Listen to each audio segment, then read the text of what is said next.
At sa 4th day ng birthday celebration ni Naomi, samahan niyo kami sa San Juan. Nagpunta kami sa El Deposito. Welcome to a day in my life as a jobless person.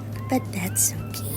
Hello mga katao! Nakapunta na rin ba kayo dito? Ito ay matatagpuan sa San Juan. Katabi lang nito ang San Juan City Hall. Ang El Deposito ay isang matagal at matandang imbakan ng tubig or tinatawag na underground water reservoir sa San Juan del Monte. Ito ay tinayo ng mga Kastila noong taong 1880 at isinapubliko ng San Juan City noong February 2019. Pagpasok nyo sa Museo El Deposito, sa second floor makikita nyo yung mga lumang gamitan at saka memories noong unang panahon. Ang El Deposito ay hindi lang naging simpleng imbakan ng tubig noong unang panahon.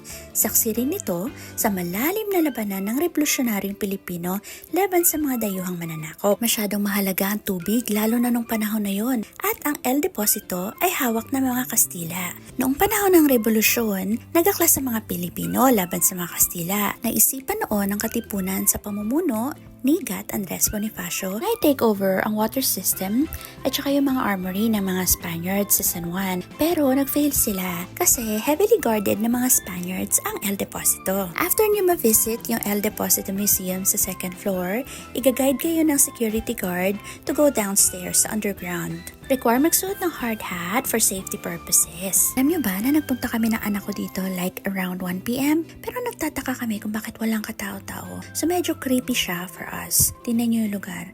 So pagbaba ng underground, ito yung lalakaran. Tapos may dulo doon na dark.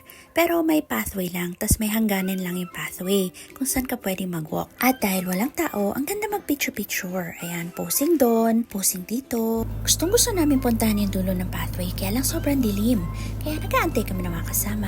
Yung mga parang rooms na yan, naging hospital rooms yan dati noong unang panahon kasi dito nila ginagamot yung mga may sakit na tuberculosis. Pa-imagine ko sa inyo yung amoy sa loob. Parang amoy lumot tapos wala ka maririnig kundi yung parang tumutulo na tubig. Para ka nasa loob ng kuweba. Although may mga ilang pirasong ilaw, medyo madilim pa rin siya lalo na kapag ka nakatingin ka dun sa mga rooms. Diyan nila tinatago yung mga armory nila before. Tapos yung pinakadulo, hindi ko alam kung hanggang saan yun. Pero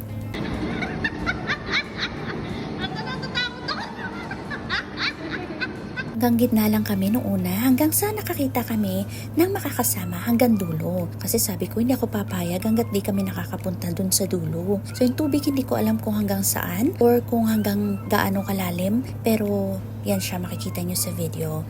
Malabo siya. Wala naman akong nakikita mga isda. So hindi ko alam kung malinis din tong tubig na to. Hindi naman siya amoy kanal.